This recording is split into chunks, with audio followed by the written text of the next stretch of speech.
Bem, meus queridos irmãos, a paz do Senhor, mais uma vez estamos aqui, mais um dia, estudando a palavra do Senhor. Espero e eu tenho a certeza, absoluta convicção que esses estudos estão ajudando a sua vida espiritual. Tenho certeza que você está se alimentando, você está aprendendo a palavra do Senhor. Nós escolhemos, creio que Deus tocou no meu coração para que fizéssemos esse trabalho. Estamos fazendo com todo o denodo, procurando trazer o melhor para que você aprenda em detalhes cada pormenor que a palavra do Senhor tem a nos revelar. Então, tenho absoluta convicção que estes assuntos são de excelentes informações para que você cresça em conhecimento, em graça, tá certo? Conhecendo a palavra do Senhor. Muito bem, eu gostaria também de expor aqui um seguinte assunto. É que nós escolhemos, creio eu que foi vontade divina, nós escolhermos dentro dessa Bíblia que nós estamos adotando para o nosso estudo, a Bíblia de Estudo Cronológico, editado pela CPAD, escolhemos o seguinte tema, este tema que nós estamos estudando, é um período chamado Nação Fragmentada. Nós já falamos N vezes que este período é um período que vai do ano 930 ao ano 586 AC, ou seja, antes de Cristo. Por que este período? Porque é um período um dos mais importantes da história de Israel. Você sabe que após a morte de Salomão, o reino se dividiu, ali com o seu filho Roboão, que fica comandando ali, reinando nas duas tribos do sul, e as outras 10 tribos do norte foram comandadas, ou estiveram ali sob o reino, né? Estiveram ali, quem esteve reinando neste reino do norte foi o rei Jeroboão. Você sabe que aconteceram até a chegada deste assunto que vou apresentá-lo, aconteceram várias sucessões de reis. Os reis do norte, cuja capital é Samaria, e o reino do sul, capital em Jerusalém. Lembrando, mais uma vez, para a gente, de vez em quando eu estou repetindo, porque isso que eu vou falar é muito relevante. O que é relevante? É que você entenda que o reino de Israel, a nação era a nação de Israel, certo? Na época de Saul, o reino estava unificado, era um só rei. Depois veio Davi, o reino continuou um só reino, ou seja, não houve divisão, continuou unificado. Veio Salomão, o reino continuou unificado. Porém, conforme já falamos, com a divisão do reino, nessa cisão que houve, reino do norte, as 10 tribos do norte e as 2 tribos do sul, particularmente as tribos de Judá e Benjamim, ficaram no sul. Certo? Isso você não pode esquecer desse importante detalhe. Também é importante frisar que todas as dinastias do reino do norte, aliás, 9 dinastias, ocorreram 9 dinastias em todo o estudo. Nós estamos ainda na terceira dinastia, que é a dinastia de Onri. Lembre-se que nós já falamos aqui de Onri, falamos de Acabe, falamos de Acasias, e hoje vamos falar de Jorão, filho de Acabe e irmão de Acasias. Lembrando que no último estudo, no estudo anterior, no vídeo anterior a este, nós falamos que com a morte de Acasias, quem sucedeu o seu reinado foi o seu irmão Jorão. Por quê? Porque Acasias não deixou herdeiro, não deixou descendente, certo? Então hoje vamos falar acerca do seguinte tema: Jorão inicia seu reinado em Israel. Jorão inicia seu reinado em Israel.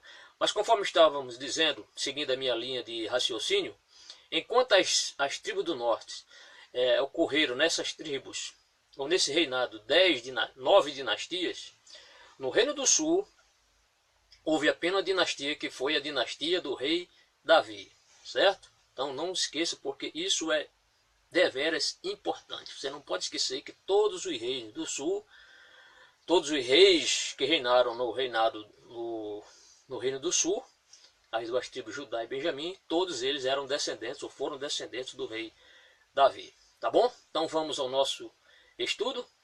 Bem, novamente frisando, no estudo anterior nós falamos acerca do seguinte assunto: Elias confronta o rei Acasias a Israel. Não vamos mais entrar em detalhes, basta apenas você assistir o vídeo 41 desse estudo bíblico. Não deixa de ser um estudo bíblico, aliás é um excelente estudo bíblico, não porque eu esteja ministrando, mas porque eu tenho certeza que você está aprendendo paulatinamente, diariamente, na medida do possível, estudando, gastando. Aliás, você não gasta tempo estudando a palavra de Deus, você ganha tempo, porque você está ganhando, você está enriquecendo a sua alma, o seu espírito, para ser um homem ou uma mulher conhecedora da palavra do Senhor, conhecedor da palavra do Senhor. Tá bom? Vamos então ao nosso estudo. Jorão inicia seu reinado em Israel. Está baseado esse estudo em 2 Reis, capítulo 3, versículo de 1 a 3. Não há um paralelo em Crônicas. Então esse fato está citado tão somente em 2 Reis, capítulo 3, versículos do 1 ao 3. Então você viu que são apenas 3 versículos. Será um estudo rápido, porém eficiente, objetivo. O estudo seguinte, praticamente, ele dá continuação a esse estudo de hoje. Mas o tema é outro, é guerra entre Israel e Moabe. Aí você verá que nós falaremos mais de Acasias. Então, com o reinado de Acasias, que foi um rei que morreu no estudo anterior, resultado daquela queda que ele sofreu, quando ele cai de cima de uma posição alta, que ele estava na sua casa em Samaria. Ele então comanda consultar os seus conselheiros, consultar os deuses estranhos que estavam na Filista, né? Baal-zebub, e ali tem aquela repreensão do rei, de Elias, a repreensão de Elias. Depois Elias vai confrontá-lo pessoalmente ali no seu leito de morte, e a palavra do Senhor se cumpre, aquele rei não desce da cama, ali ele morre. E aí o seu irmão, conforme já dissemos, Acasias não deixou herdeiro, e seu irmão Jorão assume o reinado, certo? Então a partir daqui, 2 Reis, capítulo 3, versículo de 1 a 3, tá bom? Jorão inicia seu reinado em Israel. Vamos ao versículo primeiro? Diz assim: E Jorão, filho de Acabe, começou a reinar sobre Israel em Samaria. Lógico, por que Samaria? Porque Samaria, você sabe que era a capital do reino do norte. Lembrando, só puxando um pouquinho a sua memória, esta capital Samaria, essa capital foi criada pelo rei Onri, que era pai de Acabe, que foi pai de Acasias. Então, vemos aqui o neto, praticamente, de Onri, não é isso? Acabe, o pai de Acabe chamava-se Onri, criou essa cidade. Ele comprou aquele monte ali, fez estrategicamente, fundou esta cidade chamada Samaria. Depois veremos aí na história falar sobre Sebastes, que é a mesma coisa, certo? Então Jorão, filho de Acabe, começou a reinar sobre Israel em Samaria, no 18º ano de Josafá, rei de Judá. Por que no 18º ano? Porque você sabe, de vez em quando o cronista ele faz essa citação, como também no livro dos Reis. Quando é Israel, ele diz: o rei de Israel ocupou o trono quando o rei tal estava em tal ano. Aí, sempre veremos isso, certo? Sempre as citações, quando assume um rei, um reinado, seja do norte ou do sul, sempre há este paralelo, essa demonstração para dar mais ênfase ao período que ele ocupou o trono, comparando com alguns anos de reis que estavam, seja em Judá, seja em Israel, tá certo? Então, é dito aqui pelo cronista que o rei Jorão, filho de Acabe, irmão de Acasias, ocupou o reinado em Israel quando o rei Josafá, lembrando esse detalhe, quando o rei Josafá estava no seu 18º ano. Lembrando que Josafá era rei de Judá. Você não pode esquecer essa questão, não pode trocar essa sequência, essa questão. E aliás, já estou lhe adiantando aqui, você já sabe disso, se você vem acompanhar nossos vídeos, nós estamos estudando a Bíblia de forma cronológica. Os assuntos que aqui estamos ministrando, ensinando os irmãos paulatinamente, estão em ordem cronológica. Se você abrir a sua Bíblia, a Bíblia convencional, podemos assim chamar, ela não está em ordem cronológica. Porém, graças a Deus, a sabedoria de muitos irmãos que Deus tem usado ao longo de muito tempo na história da igreja e agora a nossa CPAD, graças a Deus chegou às suas mãos. Se eu fosse você, procuraria adquirir uma Bíblia cronológica. Está excelente, de forma que você terá uma sequência dos fatos dentro da cronologia bíblica dos fatos, tá bom? Então voltemos ao versículo número 1. E Jorão, filho de Acabe, começou a reinar sobre Israel em Samaria, no 18º ano de Josafá, rei de Judá, e reinou 12 anos. O filho de Acabe, chamado Acasias, teve um reino muito curto, quase 2 anos. Esse seu irmão Jorão já teve um reino um pouquinho mais longo, 12 anos, mas o rei Acabe reinou durante 22 anos. Então estamos aqui dando continuação à dinastia de Onri. certo? Lembrando que nós estamos na terceira dinastia dos reis do norte. Terceira dinastia. Primeira, já estudamos a primeira dinastia. A segunda, estamos na terceira dinastia, que começou com Onri. Onri, rei de Israel, que foi pai de Acabe, que foi pai de Acasias, irmão de Jorão. Certo? Então, sobre o versículo 1, não temos muito o que falar. É apenas uma questão de mostrar onde, logicamente, ele estava reinando em Samaria, que não era para menos, era a capital do Reino do Norte. E o cronista menciona que, na época que Jorão sentou-se no trono, podemos assim entender, quem estava reinando em Judá ainda era o rei Josafá.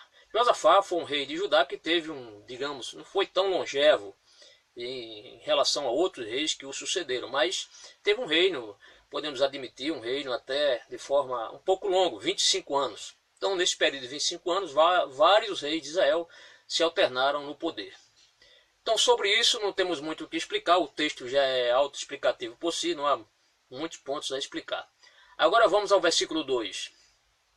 E fez o que era mal. Quem fez o que era mal? Jorão. E fez o que era mal aos olhos do Senhor. E fez o que era mal aos olhos do Senhor. Por quê? Porque ele entrou também pelo caminho da idolatria. Quem eram os pais de Jorão? Acabe e Jezabel, adeptos do baalismo, do culto a Baal. Já vimos isso aqui em vários estudos bíblicos. Então o texto no versículo 2 começa: e fez o que era mal aos olhos do Senhor. Porque todo pecado, inicialmente, ele fere a santidade de Deus. Ou seja, nenhum pecado ele fica obscuro diante dos olhos do Senhor. Todo pecado é contra Deus. Principalmente o pecado da idolatria, que é uma afronta à divindade, ao nosso Deus. O Deus que é real. E os reis, muitos reis de Israel foram idólatras. Trocaram Deus, o autor da vida, o autor da criação, aquele que chamou Abraão, o Deus de Isaac, o Deus de Jacó, eles trocaram simplesmente por estátuas, por imagem de escultura, por poste ídolos. É o que nós veremos aqui. E fez o que era mal aos olhos do Senhor, porém não como seu pai, ou seja, um pouco mais amena a sua idolatria. Ele não foi tão idólatra quanto a seu pai, Acabe, nem como seu pai, o seu avô, Onri, mas ele foi idólatra, e nós veremos o porquê. Então o texto diz: e fez o que era mal aos olhos do Senhor, porém não como seu pai, não como seu pai, nem como sua mãe. Por quê? Aí o texto já explica o motivo. Porque tirou a estátua de Baal. Ou seja, ele remove a estátua de Baal que estava em um dos templos feito por Acabe em Samaria. Mas o texto não diz que ele destruiu a estátua de Baal. Ou seja, ele remove ali por algum tempo a estátua de Baal. Certamente, alguns comentaristas chegam a admitir que ele tomou essa atitude de retirar a estátua de Baal deste lugar de adoração, certamente para ele gozar de uma melhor aproximação do rei Jeorão, filho de Josafá. Nós veremos isso mais um pouquinho à frente, e ao próprio Josafá também. Por quê? Porque com isso, nós veremos em seguida, no próximo estudo bíblico, que ele vai aliar-se novamente com o rei Josafá para ir lutar contra Moabe. E Josafá já teve experiências com Deus que não vale a pena fazer conchavos ou pacto de amizade com rei idólatra, Mas foi um ponto positivo do rei Jorão, foi ele tirar aquela imagem de escultura, aquela estátua do rei, estátua de Baal ali, daquele templo de adoração pagã. Já foi um ponto positivo. Ou seja, ele foi menos idólatra do que seus pais, Acabe e Jezabel. É o que o texto está nos mostrando. Então, e fez o que era mal aos olhos do Senhor, porém não como seu pai, nem como sua mãe, porque tirou a estátua de Baal que seu pai fizera. Aquela imagem de Baal, a imagem de Baal construída por Acabe, que colocou essa imagem no templo que fez em Samaria. Ele manda retirar, mas não manda destruir a imagem de escultura. Então, essa imagem, nós veremos quando estivermos estudando mais à frente, veremos que quem vai destruir essa imagem de escultura será Jeú. Jeú realmente vai despedaçar essa imagem de escultura. E o versículo número 3, para fechar aqui o nosso estudo, que o estudo é muito rápido, só apenas 3 versículos, o texto diz: contudo, aderiu aos pecados de Jeroboão. Então, ele não foi tão idólatra quanto os seus pais. Ele foi idólatra, mas não tanto quanto seus pais. Mas ele aderiu aos pecados de Jeroboão. Você sabe que Jeroboão havia o culto aos bezerros. Jeroboão, uma questão política, uma questão para ele não perder prestígio do povo de Israel, das 10 tribos, o que ele fez? No início do seu reinado, Jeroboão, voltando aqui aos idos do início da nação fragmentada, quando a nação, as 10 tribos do norte, o rei Jeroboão é quem vai reinar nessas 10 tribos, o que ele faz? Para o povo não descer ao templo, não subir a Jerusalém, ele manda construir 2 bezerros. Ele põe um bezerro em Betel, na parte mais setentrional, mais ao norte das 10 tribos, e um pouco mais abaixo, em Betel, coloca outro bezerro. Para quê? Para que as pessoas não subam a Jerusalém para adorar a Deus no templo. Não subam para as festividades, as 3 festas anuais, né, que havia. Ele faz isso para que o povo não vá para Jerusalém, não suba a Jerusalém. Além disso, ele foi uma pessoa idólatra. Por quê? Porque além disso, o que ele faz? Ele nomeia sacerdotes para estes bezerros de ouro. Ele nomeia sacerdotes, não da tribo de Levi, mesmo porque os levitas não iriam jamais aceitar uma incumbência dessa. Mas ele nomeia sacerdotes, homens sem o menor temor ao Senhor, para serem idólatras, para serem os representantes, os sacerdotes desses bezerros de ouro. Este rei faz isso. Além disso, qual era o critério? O critério era, se alguém chegasse para Jeroboão e lhe trouxesse uma boa oferta em animais, principalmente carneiros, quem trouxesse 7 carneiros já seria consagrado sacerdote de Baal. E assim, Jeroboão foi crescendo em idolatria, e é tanto que de vez em quando você vê, quando estuda os reis, você estuda as crônicas, ele tornou-se como uma referência, uma má referência de alguém que foi idólatra. E aqui o texto mostra mais uma vez que este rei, Jorão, ele não foi tão idólatra quanto seus pais, porém ele aderiu, ou seja, ele cometeu os mesmos pecados de Jeroboão, certo? Então podemos admitir que durante o reinado de Jorão, continuou ainda aquela prática dos bezerros de ouro. Ou seja, o povo estava impedido de subir a Jerusalém, mas que ficasse adorando esses falsos deuses, bezerro de ouro, feito pelo homem. Tanto em Betel estava um, como também, né, vimos ali essas 2 cidades, em Dan e em Betel. Bezerro em Dan e outro em Betel. Certo? Vamos então ao nosso versículo 3. Contudo, aderiu aos pecados de Jeroboão, filho de Nebate, que fizeram pecar Israel, não se apartou deles. Então ele aderiu, ele volta, adota este culto que já estava certamente sendo seguido por seus pais, Acabe, não com tanta ênfase, porque Acabe deu mais ênfase aos deuses de Jezabel. Adotou a prática do baalismo nas 10 tribos, e o seu irmão também da mesma forma, não tanto quanto ele. Mas essa prática nefasta do culto novamente aos bezerros de ouro voltou a soerguer-se novamente no período do reinado do rei Jorão. Então o texto vai nos mostrar que ele não tirou a idolatria. Apenas a idolatria diminuiu das 10 tribos, mas ele não erradicou a idolatria. O rei Jorão, irmão de Acasias, não deixou de ser idólatra, apenas diminuiu um pouco a idolatria, mas ele continuou no mesmo caminho de Jeroboão. E aqui termina o nosso estudo, e eu gostaria de contar com você para você assistir o estudo seguinte, provavelmente amanhã. Vamos trazer praticamente uma continuação desse estudo, onde falaremos sobre a guerra entre Israel e Moabe. E aí você verá mais uma vez vamos falar sobre Eliseu, um grande milagre que o Senhor fez, tá certo? Durante essa batalha, tá bom? Que Deus lhe abençoe. Obrigado aí pela sua prestimosa acompanhamento, está sempre nos assistindo. E espero que você tenha gostado. Foi um estudo rápido, apenas 3 versículos. Procuramos aqui dar uma introdução um pouquinho mais longa para fazer com que você entenda o estudo anterior. E aí nós estudamos esses assuntos de hoje. E no assunto de amanhã, se Deus assim nos permitir, estaremos aqui trazendo o assunto guerra entre Israel e Moabe. E aí, quando prossegue o estudo, nós vamos falar ainda em outras ocasiões sobre o rei Jorão. Vamos falar também no vídeo próximo, que é o 43, no vídeo 40, no vídeo 64, nós veremos quanto na destruição de toda a dinastia de Acabe. Nós vamos falar sobre Jeú, um importante personagem. Aliás, sobre Jeú vamos falar bastante sobre Jeú, mas praticamente já está quase se findando aqui a dinastia de Onri. Com a morte de Jorão, é extirpada totalmente ali a dinastia do rei Onri, a terceira dinastia.